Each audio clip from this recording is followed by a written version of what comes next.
Buenas tardes y buen domingo para todos. Vamos a rezar, los invito a ofrecer nuestra oración especialmente por nuestro país y por el futuro.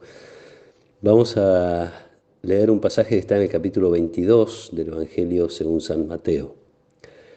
Los fariseos se reunieron para sorprender a Jesús en alguna de sus afirmaciones y le enviaron a varios discípulos con unos herodianos para decirle: Maestro, sabemos que eres sincero y que enseñas con toda fidelidad el camino de Dios, sin tener en cuenta la condición de las personas, porque tú no te fijas en la categoría de nadie. Dinos, ¿qué te parece? ¿Está permitido pagar el impuesto al César o no? Pero Jesús, conociendo su malicia, les dijo: Hipócritas, ¿por qué me tienden una trampa? Muéstrenme la moneda con que pagan el impuesto. Ellos le presentaron un denario y él les preguntó: ¿De quién es esta figura y esta inscripción? Le respondieron: del César. Jesús les dijo: Den al César lo que es del César y a Dios lo que es de Dios. Palabra del Señor. Una vez más tienden una trampa a Jesús, Jesús se da cuenta, además lo hacen con una introducción donde dicen grandes verdades en las que probablemente no creen. A lo mejor de allí viene la expresión de Jesús: hipócritas, ¿no? Eres sincero, enseñas con toda fidelidad el camino de Dios sin tener en cuenta la condición de las personas, porque no te fijas en la categoría de nadie. Ese es Jesús.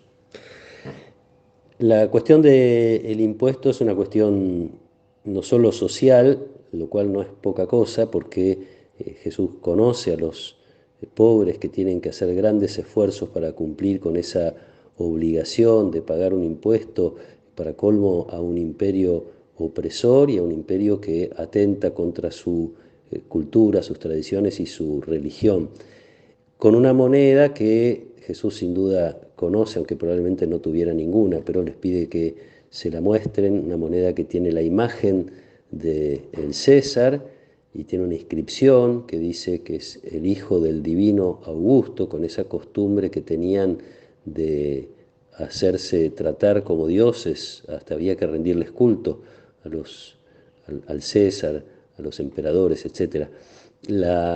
Lo que está detrás entonces es una cuestión religiosa. Se puede involucrar un judío en este pago de impuestos que tiene que ver con el reconocimiento de una autoridad. La cuestión es que ellos tienen esa moneda, así que de algún modo ya están reconociendo esa autoridad. Y esa moneda tiene la imagen del César. De allí viene la respuesta de Jesús, que uno podría decir con eso era suficiente, pero agrega otra cosa, agrega que hay que dar a Dios lo que es de Dios.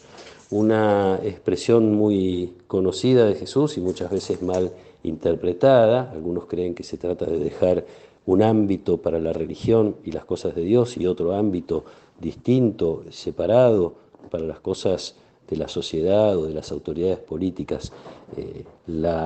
Esa disociación no está en el corazón de Jesús. En primer lugar, porque el único Dios es su Padre. La primera lectura que acompaña este domingo es un pasaje de Isaías donde Dios a Ciro, que es un rey pagano, lo llama su ungido, y Dios muestra cómo eligió a ese pagano que no lo conoce para hacer el bien a su pueblo. Una cosa rarísima, extraordinaria, para señalar que Dios es Dios y solo Él, y es la única autoridad real y definitiva. Entonces, darle al César lo que es del César significa responder a las autoridades que están constituidas y a las que de alguna manera se reconoce, pero sin darles el lugar de Dios. Y en todo caso, la tarea fundamental es reconocer cuáles son las cosas que hay que darle a Dios o cuáles son las cosas que son de Dios. Una expresión que escuchamos ya en la parábola de los viñadores. El dueño de la viña envía a sus servidores a buscar los frutos. Hay que darle al dueño de la viña lo que le corresponde. Podría decir, la imagen del César está grabada en una moneda, pero en el corazón del ser humano, desde el Génesis, está grabada la imagen de Dios. Entonces el ser humano es de Dios. Entonces, independientemente de las cuestiones políticas, sociales, en tiempos de Jesús o en los nuestros, Dios sigue siendo el Rey. Esto nos puede dar mucha esperanza y mucha serenidad. Dios es el Señor, como rezamos esa oración de la patria, le rezamos a Jesús, Jesucristo, Señor de la historia. Sigue siendo Él quien gobierna la historia, los países y el mundo. Sin negar esto, también reconocer el modo como Jesús, por encima de esta disquisición del César y de los impuestos de que hay que pagar o no hay que pagar, Jesús está haciendo presente el reino de Dios y lo hace presente defendiendo la vida y la dignidad de las personas. Entonces allí también está una invitación para nosotros, una invitación, yo diría, profundamente política. Nuestra actividad en función del bien de la sociedad es hacer presente el reino de Dios, hacer respetar la dignidad de las personas, hacer todo lo que esté a nuestro alcance para que las personas que más padecen o las que más necesitan encuentren respuesta a sus necesidades. Hacer todo lo posible para que nadie se sienta con poder suficiente como para olvidar o no respetar la dignidad de las personas.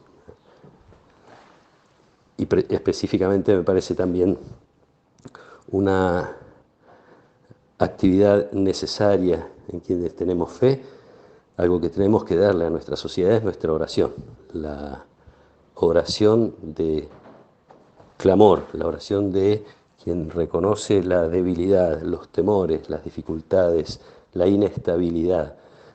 Cada vez que experimentamos esto tenemos que convertir eso en oración, pedirle a Dios que intervenga en nuestra historia y que lo haga a su modo.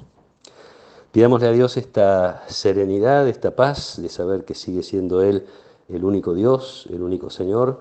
Pidámosle que nunca de ninguna manera reconozcamos a alguien que merezca de algún modo de culto de nuestra parte. Pidamos también que las autoridades respeten la dignidad de las personas y busquen el bien, especialmente de quienes más necesitan. Comprometámonos también nosotros en ese proyecto de Jesús, que es pasar haciendo el bien. Que nos acompañe la protección y la bendición de Dios Todopoderoso, del Padre, y del Hijo, y del Espíritu Santo. Amén.